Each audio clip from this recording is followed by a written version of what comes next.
신약성경 마태복음 1장 18절에서 25절까지 말씀을 제가 봉독해 드리겠습니다.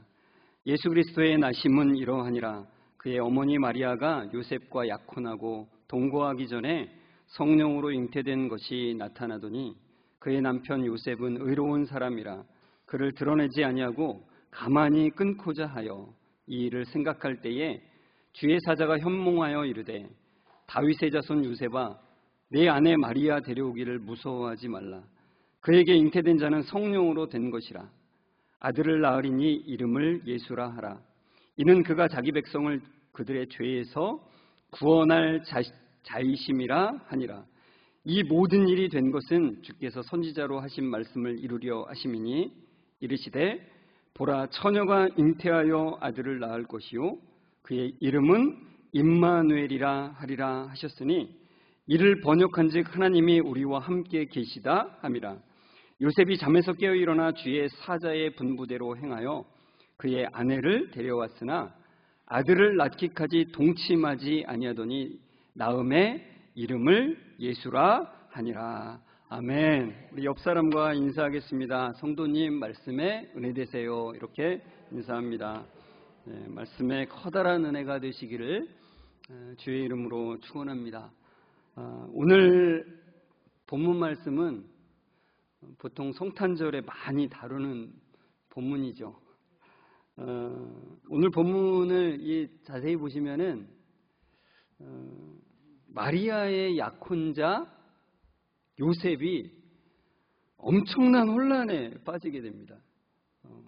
왜냐하면 그의 약혼자 마리아가 자신과는 무관한 임신을, 자기도 모르는 임신을 한 거예요. 그 소식을 들었기 때문에 하늘이 무너지고 땅이 꺼지는 듯한 그런 혼란 속에 이제 빠지게 됩니다. 근데 이제 우리나라 문화에서는 이런 문제가 생기면은 그 충격과 고통이 따르는 것은 분명한데 이 유대 문화에서의 충격과 고통에는 미치지 못한다는 거예요. 그러니까 유대 사람들이 이런 일이 일어난 거는 우리의 상상을 초월하는 일이라 이겁니다.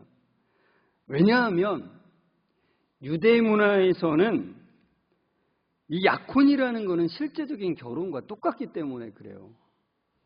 그래서 약혼을 하게 되면은 법적으로 부부가 되는 거예요. 그래서 신랑이 약혼하기 위해서 이제 신부의 집에 가서 잔에 포도주를 이제 따른 다음에 같이 그것을 마셔요. 그 약속의 증표로, 언약의 증표로 이제 마시게 됩니다. 그래서 이제 유대인에게는 이것이 이 약혼이 이제 정혼이라고도 하는데 이 정혼이 1차 결혼식인 거예요. 그런 다음에 이제 이 약혼식이 있은 다음에 신랑은 자기 집으로 돌아와서 이제 신부와 같이 살 집을 준비를 하게 됩니다. 그 기간이 대략 얼마 정도요? 약 1년 정도. 정확치는 않아요. 다 대략 준비가 되면은 이제 아버지의 허락을 받고서는 신부를 데리러 가는 거예요. 그리고 신부 집에 가면은 일주일 동안 혼인 잔치를 하게 되는 겁니다. 이것이 제 2차 결혼식이 되는 거예요. 그러니까 우리가 생각하는 것처럼 뭐 저 약혼했다가 결혼하고가 아니라 다시 말하자면은 1차 결혼식과 2차 결혼식을 한다는 거예요. 2번 결혼식을 한다는 것이죠. 그러니까 오늘 본문의 이야기는 유대인으로 말하자면은 1차 결혼식과 2차 결혼식 사이에 발생한 일이라는 거예요. 그래서 여기 이제 본문에 보면은 동거하기 전에라고 하는 말이 나오는데 이 말은 이제 2차 결혼식이 있기 전에라는 거죠. 이제 짐을 마련해서 같이 함께 살기 전에 그런 말입니다. 그래서 19절에 보면은 요셉을 칭할 때 뭐라 그래요? 우리는 그냥 보통 신랑 이렇게 말을 하는데 여기서는 1차 결혼식만 했어도 뭐라고 칭할 수 있는 거예요? 남편이라고 칭하는 거예요. 그리고 20절에도 보면은 마리아를 칭할 때 신부라고만 하지 않고 뭐라 그래요?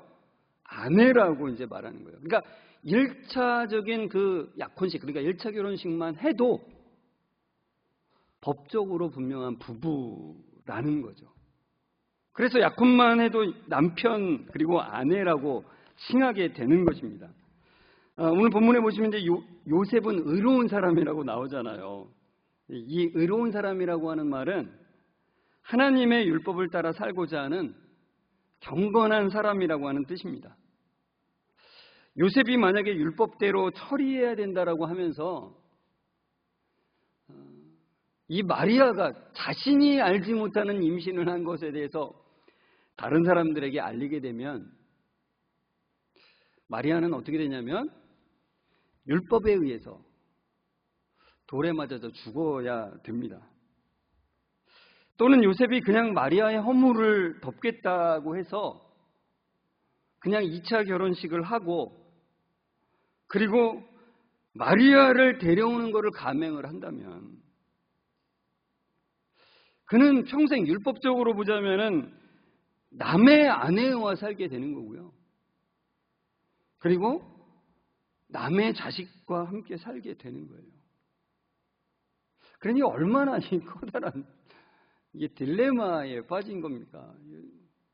이거 안 당해본 사람은 뭐 저도 그래서 상상만 막 해봤는데 진짜 어렵겠다.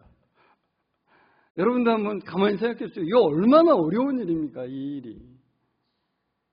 주여가 나오는 그런 상황이죠. 그래서 요셉은 어떻게 하기로 결정을 하자면 파혼을 하되 조용히 하자. 다른 사람에게 알리지 않고 조용히 하자. 이렇게 결정을 한 거예요. 그런데 그런 그에게 하나님의 사자가 꿈에 나타나게 됩니다. 그리고는 엄청난 사실을 이 지구상에서 인류 역사상 가장 놀라운 사실을 요셉에게 말해주게 되는 거예요. 마태복음 1장 20절에 이제 그 말씀이 나오죠. 이 일을 생각할 때에 주의 사자가 현몽하여 이르되 다윗의 자손 요셉아 네 아내 마리아 데려오기를 무서워하지 말라. 그에게 잉태된 자는 무엇으로 됐다고요? 성령으로 된 것이니라. 이렇게 말씀하는 거예요. 그러니까 마리아가 임신한 것은 사람으로 인한 것이 아니다. 무엇으로요? 성령으로 된 것이다. 그래요. 그러니까 내 아내 마리아 데려오기를 무서워하지 말라. 여기서 무서워하다라고 하는 말은 헬라어로 포베데스라고 하는 말인데요. 이제 두려워하다라고 하는 의미도 있고 또 하나의 의미는 주저하다라고 하는 의미가 있어요. 그러니까 요셉의 지금 상황에서 이런 말씀을 들어도 두렵고 주저함이 생기지 않겠습니까? 그러나 주의 사자가 분명하게 말하는 거예요. 주저하지 마. 무서워하지도 말고 주저하지도 마. 이건 성령으로 분명하게 된 거야. 이렇게 말씀하는 거예요. 그러니까 내 아내 마리아 데려오기를. 그러니까 2차 결혼식하고 혼인잔치하고 데리고 와. 그러니까 하나님의 특별한 기적으로 마리아가 임신했다는 것을 말하는 거예요. 근데 여러분이 신앙생활을 오래 하다 보면은 이제 안 믿는 친구들에게 이런 말 들을 거예요. 야, 마리아가 처녀인데 임신했다며? 뭐 이런 말들을 저도 여러 번 들었거든요. 야, 그게 말이 되냐? 정말 웃긴 얘기다, 야. 뭐 그런 얘기가 성경에 다 있냐? 뭐 이런 얘기를 듣게 될 거예요. 뭐 안 들으실 분도 있을겠지만. 근데 믿지 않는 사람들과 이런 성경의 이야기를 하다 보면 이런 얘기를 듣는 거예요.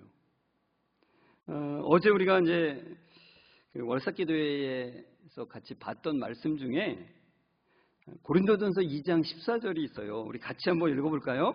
육에 속한 사람은 하나님의 성령의 일들을 받지 아니하나니 이는 그것들이 그에게는 어리석게 보이며 또 그는 그것들을 알 수도 없나니 그러한 일은 영적으로 분별되기 때문이라 그래요. 여기 육에 속한 사람은 누구를 의미한다고요? 거듭나지 않은 사람. 이 거듭나지 않은 사람에게는 영적인 일이 어리석게 보이는 거예요. 왜요? 알 수가 없으니까. 그 의미가 무엇인지 알 수가 없으니까 당연히 어리석게 보이는 겁니다. 성령님께서 눈을 열어주셔야만이 그게 뭔지를 아는데 아직도 눈이 감겨 있는데, 자기는 본다라고 하지만 감겨 있는데 못 보는데, 그거를 본다라고 그러면서 어리석다라고 말한다 이거죠. 여러분, 하나님이 눈을 열어주시지 않으면은 하나님이 이 세상을 창조하신 게 믿어질까요? 절대 믿어지지가 않습니다. 여러분, 하나님이 천지를 창조하시고 다스리신다는 그 사실이 믿어지지가 않으면 이 성경 전체가 믿어지지가 않는 거예요. 뭐 부분적으로는 그래, 그 정도는 내가 수긍할 수, 이 정도는 있을지 모르겠지만 전체적인 의미는 절대로 믿어질 수가 없는 겁니다. 그러니까 하나님이 세상을 창조하신 게 믿어져야만이 성령으로 잉태된 것이 믿어지게 되는 거죠. 그런데 여러분, 왜 예수님은 성령으로 잉태되셔야만 하는 걸까요? 왜 성령으로 잉태되셔야만 하는 걸까요?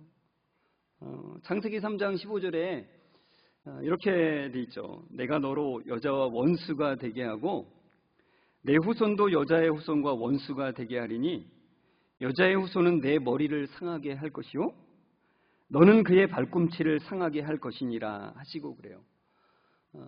이 말씀에서 사단의 머리를 상하게 할 존재가 누구래요? 여자의 후손. 그 남자의 후손으로 오시지 않는다고 표현을 하는 것이 의미심장합니다. 그러니까 어떤 남자도 예수님의 생물학적 아버지가 될 수 없다라는 것을 사실 이미 밝히고 계세요. 그러니까 다윗의 자손인 요셉은 생물학적인 아버지는 아니고 법적인 아버지가 된 거죠. 법적으로 보호하는 아버지가 된 것이죠. 그러니까 예수님은 분명히 완전한 하나님께서 보내신 사람이 되셨지만 완전한 사람이 되셨죠. 그렇다고 해서 단순히 사람의 혈통으로 나신 분이 아니라는 거예요. 그러니까 사람의 혈통으로 나시면은 인간의 죄를, 그 아담의 죄 가운데 있게 되거든요. 그렇기 때문에 예수님은 이 땅에 오실 때 성령으로 잉태된 것입니다. 그렇다면 우리는 이런 질문을 하게 되죠. 그럼 마리아는 예수님을 임신했으니까 생물학적 어머니가 되는 것은 분명히 맞죠? 이렇게 질문을 하게 돼요.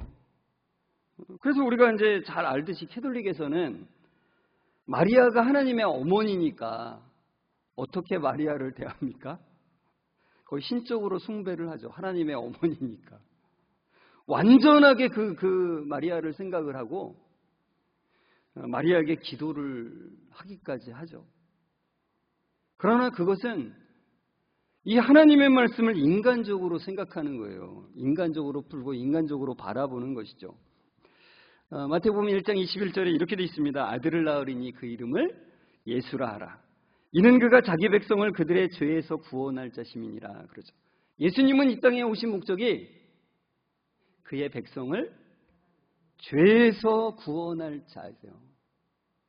그러니까 마리아에 의해서 만들어진 분이라면 이 죄에서 벗어날 길이 없는 분이에요. 그러니까 그 죄를 가지고 죄인으로 태어나신 분이라면 다른 사람의 죄를 대신할 수 없는 거예요. 자신의 죄를 감당하기에도 그 역부족인데 다른 사람의 죄를 어떻게 할 수가 없는 거죠. 그러니까 이 말씀은 무엇을 말씀하냐면은 예수님은 단순히 마리아의 몸에서 조직된 몸을 가지신 분이 아니라는 거죠. 물론 마리아의 몸에서 분명히 자라나시고 커지신 것은 분명히 맞지만 성령에 의해서 잉태되고 그 세포들이 조직되고 자라나신 것을 우리에게 분명하게 말씀해 주신다는 거예요. 그러니까 예수님은 단순히 마리아로부터 온 것이 아니라 성령으로부터 된 것이다라고 우리에게 말씀하는 거예요. 여러분, 에스겔서의 그 말씀을 기억하죠. 성령의 바람이 불자 마른 뼈들에 뭐가 붙어요? 살이 붙고, 그리고 생기가 거기에 들어가자 어떻게 해요? 그게 살아 움직이게 되잖아요. 그러니까 우리가 이것을 믿는 거죠. 하나님의 전적인 능력을, 전지전능하심을 믿는 거죠. 하나님은 마리아의 몸속에서 성령으로 잉태되게 하시고 성령으로 그 조직이, 세포의 조직들이 생겨나고 자라가게 하셨다는 거예요. 그러니까 예수님은 전적으로 완전한 인간이 되셨지만 우리와는 분명히 다른 점이 있으시다는 거예요. 그것이 뭐라고요? 성령에 의해서 그 몸이 이루어졌다는 거예요. 그래서 마태복음 1장 23절은 하나님에 의해서 이루어진 일이라는 것을 강조하는 거예요. 마태복음 1장 23절 같이 읽어볼까요? 보라, 처녀가 잉태하여 아들을 낳을 것이요 그의 이름은 임마누엘이라 하리라 하셨으니 이를 번역한즉 하나님이 우리와 함께 계시다 함이라 그래요. 이 말씀이 갑자기 되게 익숙하게 느껴지지 않습니까? 우리가 두 주 전에 이사야서 말씀의 이 구절을 우리가 같이 봤잖아요. 이사야 7장 14절 말씀이죠. 하나님은 아하스 왕과 유다 백성들이 하나님을 의지하는 데 나오기를 바라시는 마음으로 아하스한테 징조를 구하라고 하세요. 그러나 이미 아하스의 마음은 어디로 기울어 있어요?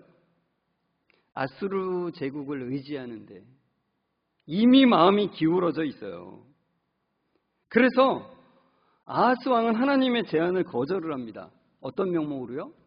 하나님을 시험하지 않겠다는 그 명목으로, 하나님 말씀의 명목으로, 실제는 마음속에서 다른 것을 의지하는 마음으로 이미 가득 차 있음에도 불구하고 하나님의 말씀의 명목으로 그거를 하지 않겠다라고 그렇게 말을 하죠. 그러니까 하나님께서 그 아하스 왕을 보시면서 너무나 안타까운 거예요.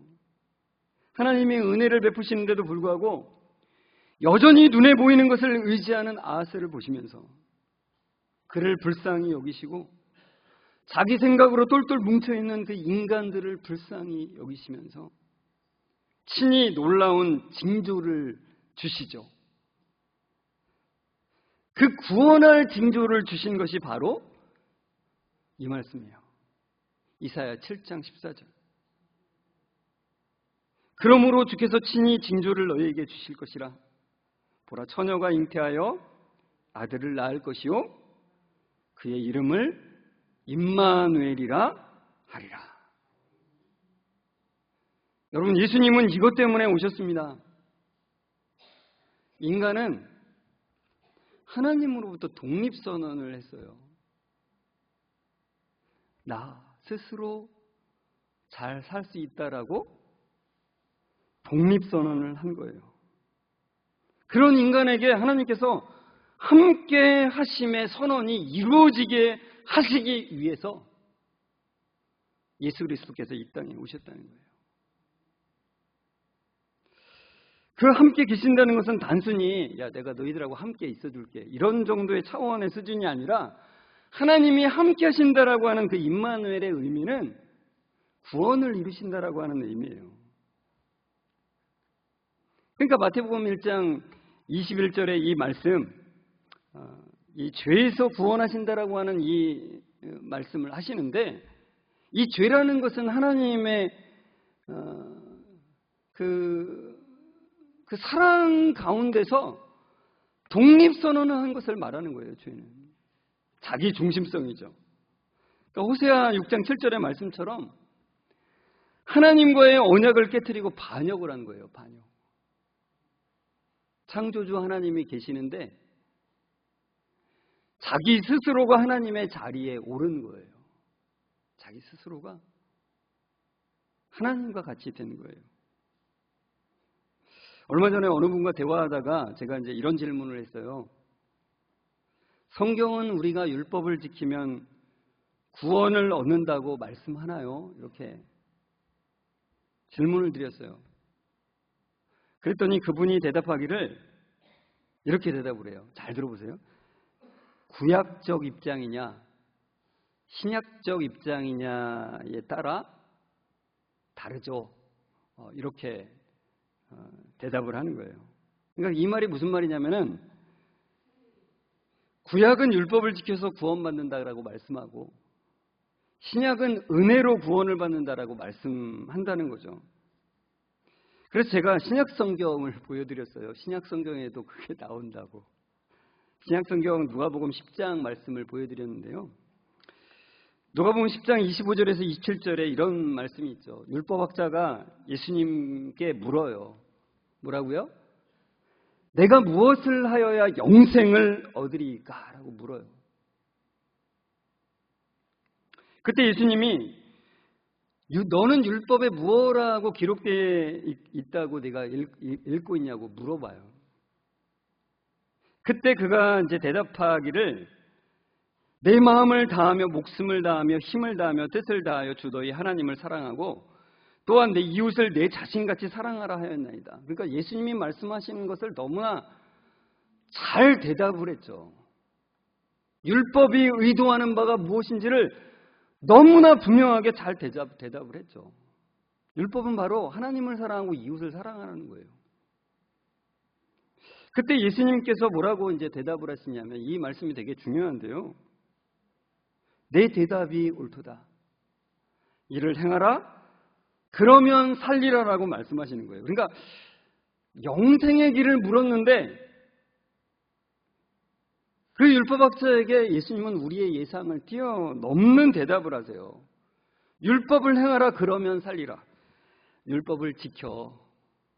그러면 영생을 얻어. 이 말씀을 하신 거예요. 율법을 지키면 영생을 얻는다는 건 분명히 맞습니다. 그죠? 제가 여러 번 강조했죠. 그런데 뭐가 문제예요? 인간이 지킬 수 없는 존재라는 게 문제예요. 그래서 여러분 이 말씀을 보시면서 무엇을 생각하셔야 되냐면 예수님이 율법학자에게 이 말씀하실 때 어떤 심정으로 말씀하셨는가를 잘 생각하셔야 된다는 거예요. 그러니까 예수님이 얘야, 내가 그 율법을 지키면 살아. 그런데 내가 그것을 지키지 못하는 내 자신을 봐야 돼. 이렇게 말씀하고 계시는 것을 우리도 읽어야 된다는 것이죠. 그러면서 예수님은 그 율법학자에게 이 성경엔 나오지 않지만 이런 심정으로 말씀하시는 거예요. 내가 이것 때문에 이 땅에 왔단다. 내가 감당해야 될 그 율법의 요구를 이루기 위해서 이 땅에 온 것이다라고 말씀하시는 거예요. 근데 그것이 가장 잘 표현된 말씀이 로마서 8장 3절과 4절이라고 말씀드렸잖아요. 우리 같이 다시 한번 읽어볼까요? 율법이 육신으로 말미암아 연약하여 할 수 없는 그것을 하나님은 하시나니 곧 죄로 말미암아 자기 아들을 죄 있는 육신의 모양으로 보내어 육신의 죄를 정하사 육신을 따르지 않고 그 영을 따라 행하는 우리에게 율법의 요구가 이루어지게 하려 하십니다. 예수님이 이 땅에 오신 이유를 너무나 분명하게 말씀해 주고 있죠. 너희들에게 주어진 그 율법의 요구를 이루기 위해서 이 땅에 오셨다라고 말씀하는 거예요. 그래서 우리가 예수님과 연합하여서 예수님께서 지키신 그 율법의 의가 자신의 것이 되지 않는 사람은 망한다는 거예요. 망한다. 예수님이 율법을 지키신 그 의를 거부하는 자들, 즉 은혜를 거부하는 자들은 자기의 의를 의지하다가 그것과 함께 망한다는 거예요.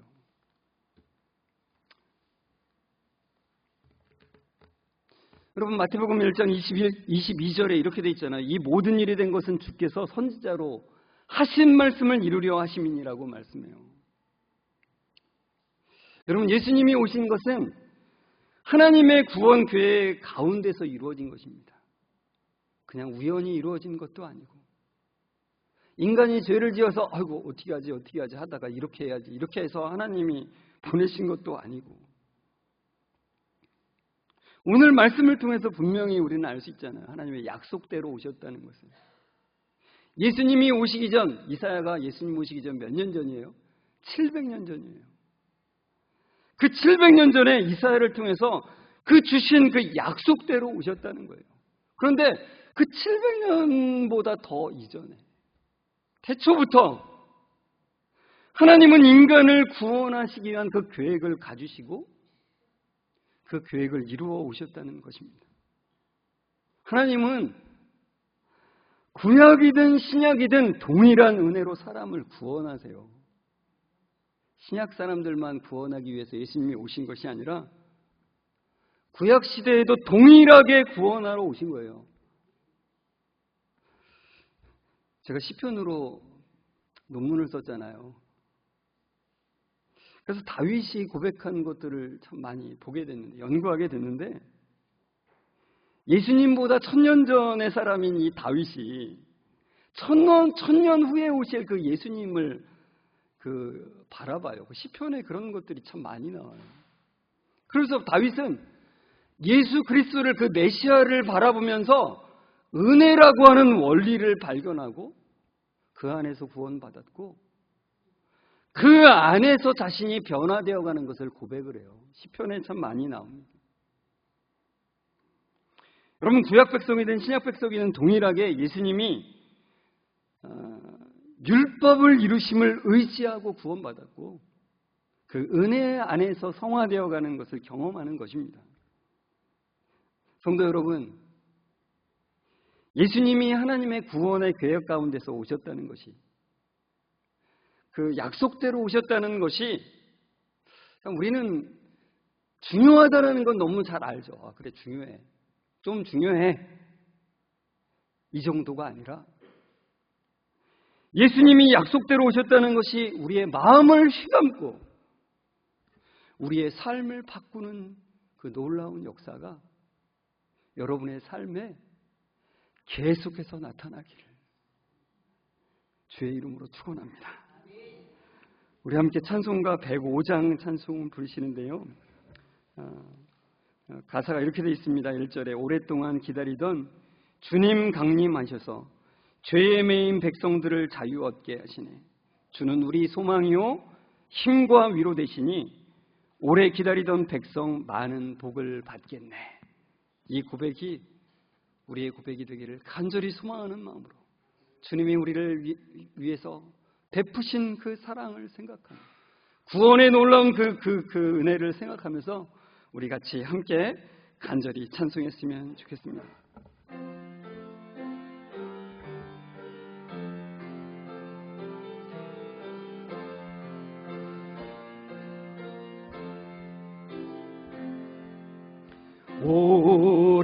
오랫동안 기다리던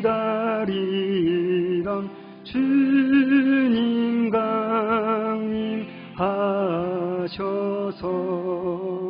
죄에 매인 백성들을 자유 얻게 하시네. 주는 우리 소망이요 힘과 위로 되시니 오래 기다리던 백성 많은 복을 다시 한번 오랫동안 기다리던 오랫동안 기다리던 주님 강림하셔서 죄에 매인 백성들을 자유 얻게 하시네. 주는 우리 소망이요 힘과 위로 되시니 오래 기다리던 백성 많은 복을 받겠네. 태초부터 우리를 향한 구원의 계획을 가지고 계시고 지금도 그것을 이루어 가시는 하나님, 예수님이 오시기 700년 전에 예수님이 성령으로 잉태될 것을 말씀하심으로 주님이 이 땅에 인간의 모습을 입고 오시는 것이 약속에 의한 것임을 알려주셔서 감사드립니다. 하나님을 향하여 독립선언을 하고 스스로 하나님의 자리에 앉은 반역자들을 향하여, 그리고 하나님을 의지한다고 하면서도 교묘하게 자기의 주관대로 살아가는 위선자들을 향하여 애타는 사랑으로 찾아오신 그 은혜를 보이시니 감사합니다. 주님의 오심이 그냥 좀 중요한 정도로 우리 마음속에 굳어져 가지 않게 하여 주시고, 우리가 할 수 없는 일을 하나님께서 하심이 얼마나 놀라운 것인지 깨닫는 은혜를 허락해 주옵소서. 하나님, 우리 성도들 한 주간 살아가는 동안 더욱더욱 그 은혜를 사모하며 살아가게 주님 도와주옵소서. 예수 그리스도가 이 땅에 오심의 의미가 마음을 사로잡아서 이 세상의 그 어떤 것도 그와 비교할 수 없는 것임을 깨달아가는 놀라운 삶을 살아가게 하여 주옵소서. 우리를 죄에서 구원하신 예수 그리스도의 이름으로 기도드리옵나이다. 아멘. 우리 주 예수 그리스도의 은혜와 하나님의 사랑하심과 성령님의 교통하심이, 예수 그리스도께서 약속대로 오신 의미가 마음에 가득하기를 간절히 소망하며 나아가는 모든 성도들과 그 가정 위에 지금부터 영원까지 함께 있을지어다. 아멘.